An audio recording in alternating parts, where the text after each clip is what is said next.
उत्तर प्रदेश के मुख्यमंत्री श्रीमान योगी आदित्यनाथ जी, केंद्रीय खेल मंत्री भाई अनुराग ठाकुर,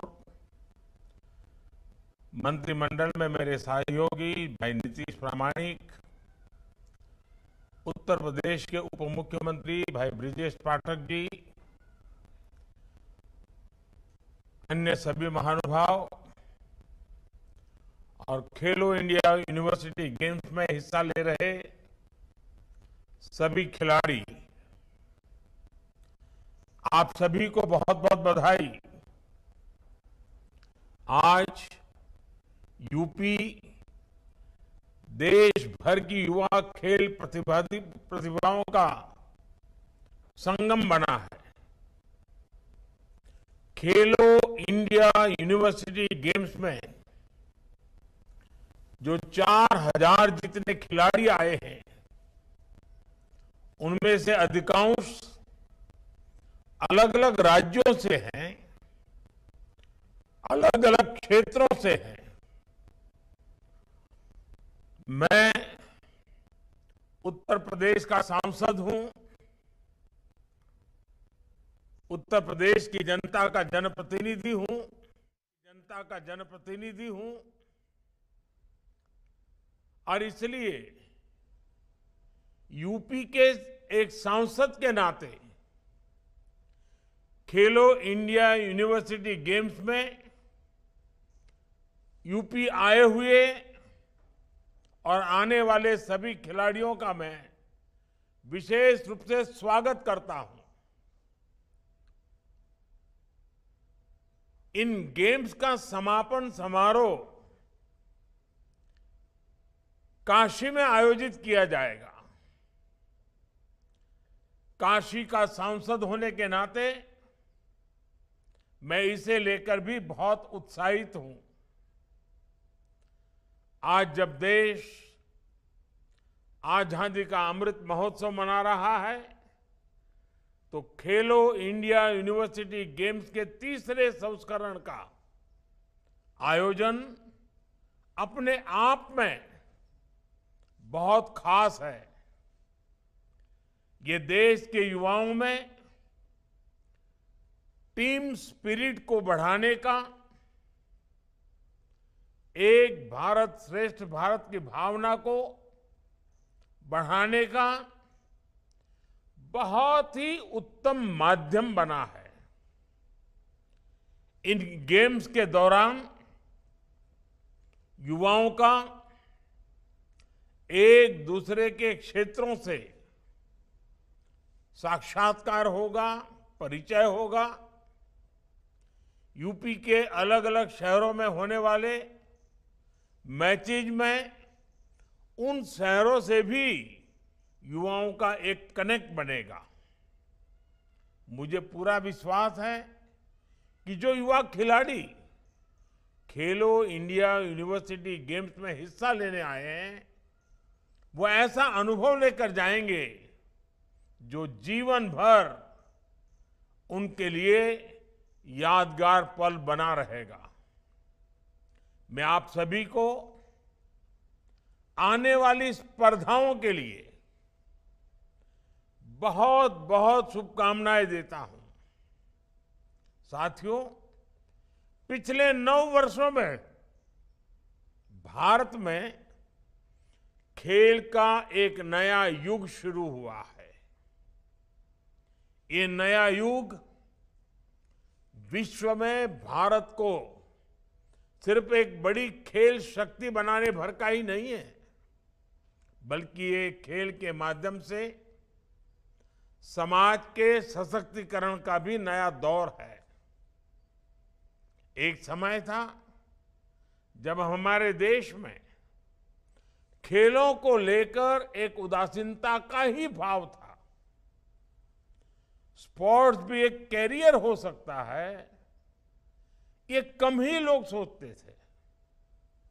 और इसकी वजह थी कि स्पोर्ट्स को सरकारों से जितना समर्थन और सहयोग मिलने चाहिए था, वो मिलता नहीं था। ना तो स्पोर्ट्स इंफ्रास्ट्रक्चर पर उतना ध्यान दिया जाता था और ना ही खिलाड़ियों की जरूरतों का ध्यान रखा जाता था। इसलिए गरीब और मध्यम वर्ग के बच्चों के लिए, गांव देहात के बच्चों के लिए खेल में आगे बढ़ पाना बहुत मुश्किल था। समाज में ये भावना बढ़ती जा रही थी कि खेल तो सिर्फ खाली समय बिताने के लिए होते हैं। ज्यादातर माता पिता को भी लगने लगा कि बच्चे को उस प्रोफेशन में जाना चाहिए जिससे उसकी लाइफ सेटल हो जाए। कभी कभी मैं सोचता हूं कि सेटल हो जाने वाली मानसिकता की वजह से न जाने कितने महान खिलाड़ी देश ने खो दिए होंगे। लेकिन आज मुझे खुशी है कि खेलों को लेकर माता पिता और समाज के दृष्टिकोण में बहुत बड़ा बदलाव आया है। जीवन में आगे बढ़ने के लिए खेल को एक एट्रैक्टिव प्रोफेशन के तौर पर देखा जाने लगा है और इसमें खेलो इंडिया अभियान ने बड़ी भूमिका निभाई है। साथियों, खेलों के प्रति पिछली सरकारों का जो रवैया रहा है उसका एक जीता जागता सबूत कॉमनवेल्थ खेलों के दौरान हुआ घोटाला था। जो खेल प्रतियोगिता विश्व में भारत की धाक जमाने के काम आ सकती थी, उसी में घोटाला कर दिया गया। हमारे गांव देहात के बच्चों को खेलने का मौका मिले, इसके लिए पहले एक योजना चला करती थी, पंचायत युवा क्रीड़ा और खेल अभियान। बाद में इसका नाम बदलकर राजीव गांधी खेल अभियान कर दिया गया। इस अभियान में भी फोकस सिर्फ नाम बदलने पर था। देश में स्पोर्ट्स इंफ्रास्ट्रक्चर विकसित करने पर इतना जोर नहीं दिखाया गया। पहले गांव हो या शहर, हर खिलाड़ी के सामने सबसे बड़ी चुनौती थी कि उसे स्पोर्ट्स की प्रैक्टिस के लिए घर से बहुत दूर जाना पड़ता था। इसमें खिलाड़ियों का बहुत समय निकल जाता था। कई बार दूसरे शहरों में जाकर रहना पड़ता था। बहुत से युवा तो इस वजह से अपना पेंशन तक अपना यानी इस प्रकार का जो उनका जब पैशन था, उनको करने का जो मूड था, उसको भी छोड़ने के लिए मजबूर हो जाते थे। हमारी सरकार आज खिलाड़ियों की इस दशकों पुरानी चुनौती का भी समाधान कर रही है। अर्बन स्पोर्ट्स इंफ्रास्ट्रक्चर के लिए जो योजना थी, उसमें भी पहले की सरकार ने 6 साल में सिर्फ 300 करोड़ रुपए खर्च किए, जबकि खेलो इंडिया अभियान के तहत हमारी सरकार स्पोर्ट्स इंफ्रास्ट्रक्चर पर करीब करीब 3000 करोड़ रुपए खर्च कर चुकी है। बढ़ते हुए स्पोर्ट्स इंफ्रा की वजह से अब ज्यादा खिलाड़ियों के लिए खेल से जुड़ना आसान हो गया है। मुझे संतोष है कि अब तक खेलो इंडिया गेम्स में 30,000 से अधिक एथलीट्स हिस्सा ले चुके हैं। इसमें भी 1,500 खेलो इंडिया एथलीट्स की पहचान करके उन्हें आर्थिक मदद भी दी जा रही है। इन्हें आधुनिक स्पोर्ट्स एकेडमीज में टॉप क्लास ट्रेनिंग भी दी जा रही है। 9 वर्ष पहले की तुलना में इस वर्ष का केंद्रीय खेल बजट भी 3 गुना बढ़ाया गया है। आज गांवों के पास भी आधुनिक स्पोर्ट्स इंफ्रास्ट्रक्चर विकसित हो रहा है। देश के दूर सुदूर में भी अब बेहतर मैदान, आधुनिक स्टेडियम, आधुनिक ट्रेनिंग फैसिलिटीज बनाई जा रही है। यूपी में भी स्पोर्ट्स प्रोजेक्ट पर हजारों करोड़ रुपए खर्च किए जा रहे हैं। लखनऊ में जो पहले से सुविधाएं थी, उनका विस्तार किया गया है।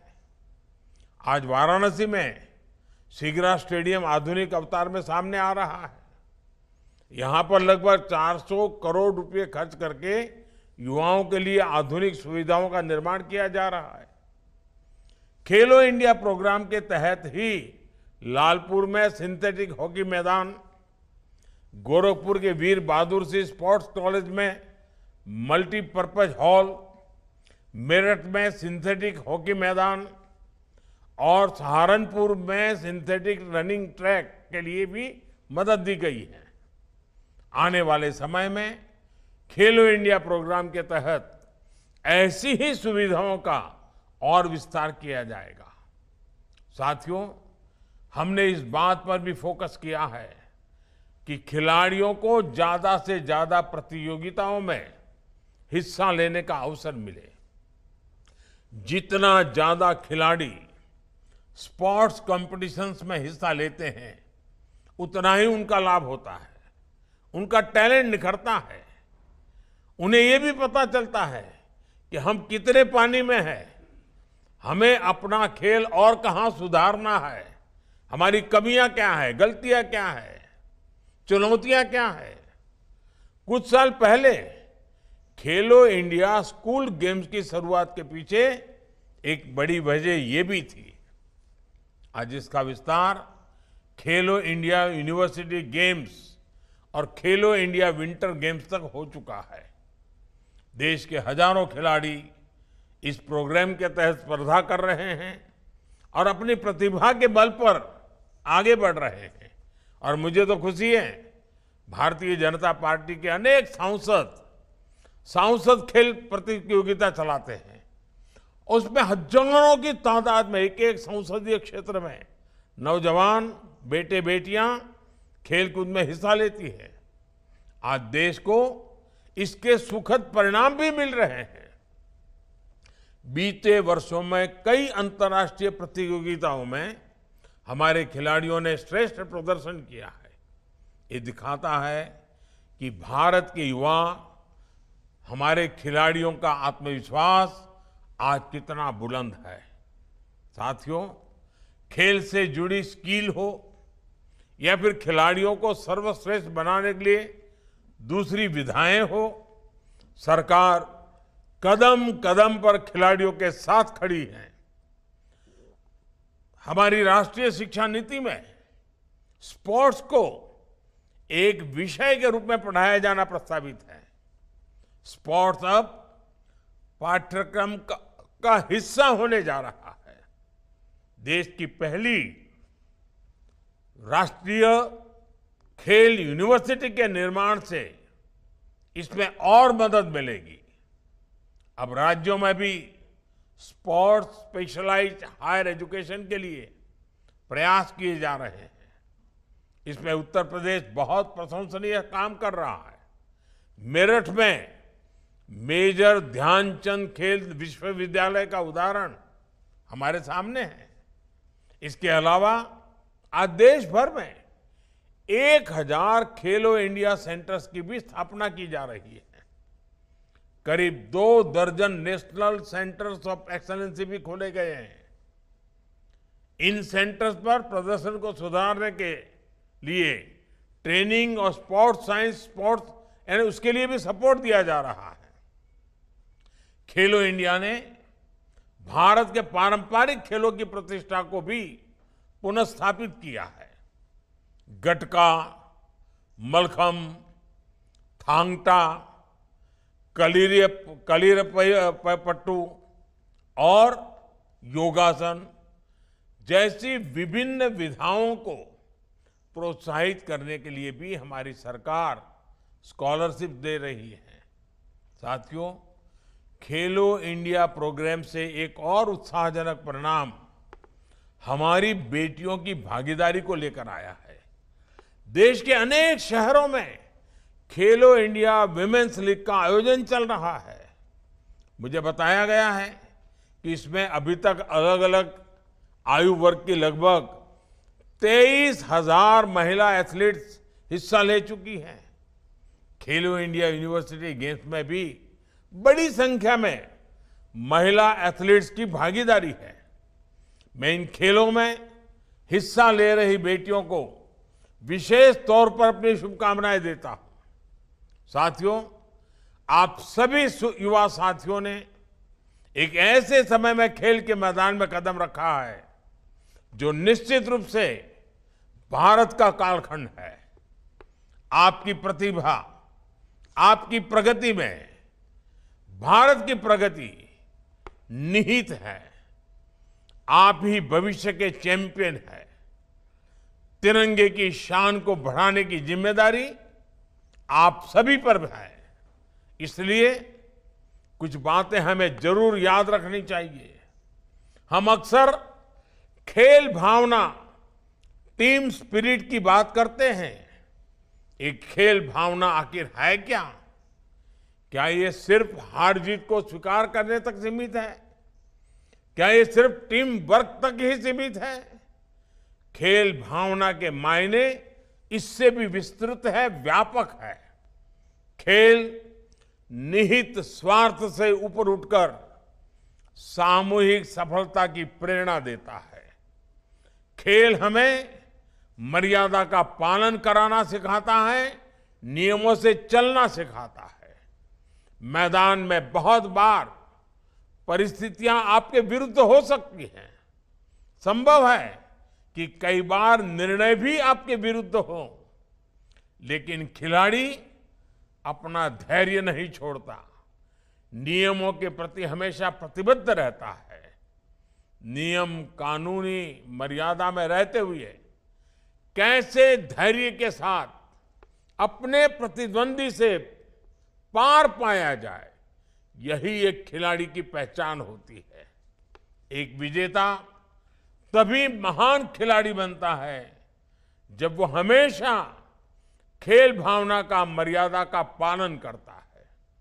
एक विजेता तभी महान खिलाड़ी बनता है जब उसके हर आचरण से समाज प्रेरणा लेता है। इसलिए आप सभी युवा साथियों को अपने खेल में इन बातों का ध्यान जरूर रखना चाहिए। मुझे विश्वास है आप इन यूनिवर्सिटी गेम्स में खेलेंगे भी और खिलेंगे भी। एक बार फिर आप सभी को बहुत बहुत शुभकामनाएं। खूब खेलिए, खूब आगे बढ़िए। धन्यवाद।